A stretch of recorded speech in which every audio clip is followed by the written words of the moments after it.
How do I achieve more and get more things done with less than half the time that I used to do them? Well, let's find out in this video.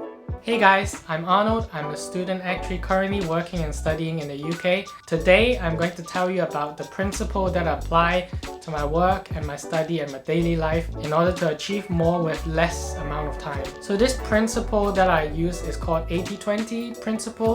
The principle basically states that 80% of the land are owned by 20% of the people. However, this is not just an economic principle, and it is a principle that can be applied to many different situations.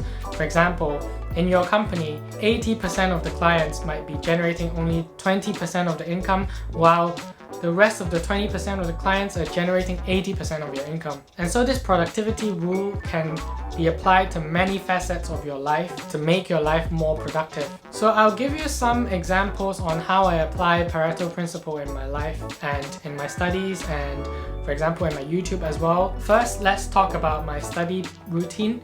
As I've mentioned before, I'm a student actually, so a big part of my life is studying. Within our study, there's this course note, and then after each chapter of the course note, there are also end of chapter questions, and then there are some summary questions, and then there are past papers. What I used to do is I'll read through all the notes. After each chapter, I'll make sure I do all the end of chapter questions, and that takes me about maybe a week to get through one chapter. Usually I only have about 3 months to study for 20 chapters. I'll do 2 exams each, so I have 40 chapters to go through. But I don't have 40 weeks in going through all of those things. I'll end up overstudy and put a lot of time into studying because I'm doing all the end of chapter questions. By the end of completing the entire notes and starting past papers, I've already forgotten the first chapter. All these time spent on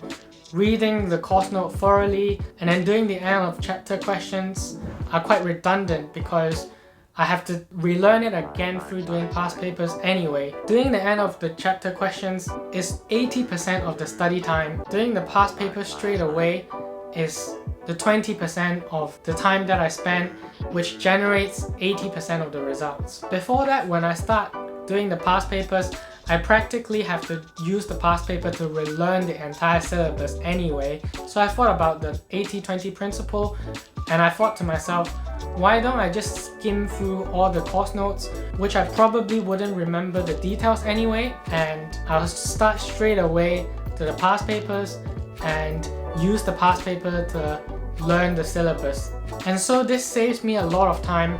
Right now, it's still January, and because I've applied this principle, I'm already almost done with studying the material, which leaves me 3 other months of continue to doing past paper questions, which I know is the main thing that helps me memorize and helps me perform in the exams. So this is an example of how I apply the 80-20 rule in my study routine. Let's talk about an exercise that I want to give to you. After watching this video, I suggest you to make a list of everything that you do in your study routine or everything that you do in your work routine. Once you have a list down, you can think about which one of these items are the ones that are actually effective and the ones that are generating 80% of your results. Once you have that list in your hand, be unapologetic in cutting out the 80% of the things that you're doing that are only generating 20% of your results. Think about the rest of the 20% that are actually value generating. What's about that 20% that's generating so much of your results? In the future, when you add things into your routine, make sure that these new things that you add have the characteristics of the 20% that are generating 80% of your results. Be sure to set up regular checkup with yourself, review it regularly so that eventually you become more and more productive. Thanks very much guys, I hope you find this video useful, and if you do, please give me a like and subscribe. Check out my Instagram and Twitter at _ArnoldHo. Let me know in the comment section down below whether you have any questions and any comments about what you want to see next. I'll see you in the next one. Bye.